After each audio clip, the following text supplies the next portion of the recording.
Տիկին Գասպարյան այս պահին խուզարկություններ են ընթանում Մարտուն Գրիգորյանի տանը, կասեք ինչ իրավիճակ է եւ միայն տունն են խուզարկել, թե այլ տեղեր են խուզարկում։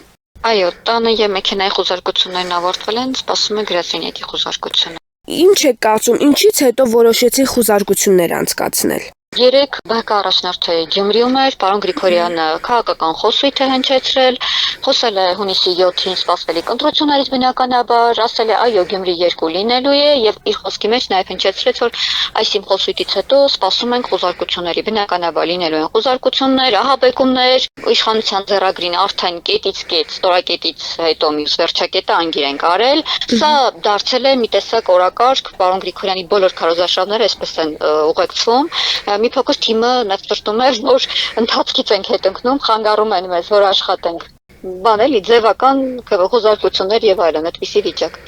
Սա դարձել է սովորական բան մեր թիմի համար։ Կարող ենք ասել,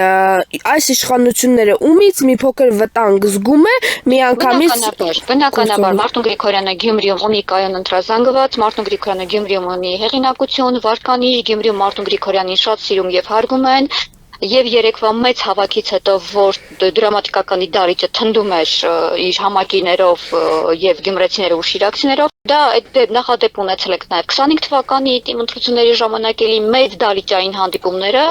ցնցում են իշխանությանը եւ պարոն Գրիգորյանի հավասարակշռված վիճակն էլ իշխանությանը հավասարակշռությունից հանում է։ Իսկ այն խուզարկությունները, որը եղել է, ինչ-որ բան գտել են, որը կարող են օգտագործել, օրինակ Ես գործին, այդ խուզարկությունների ընթացքին, այդ փաստաթղթերին, այդ իրավական կողմին չեմ, ծանոթ չեմ, հարգելիս,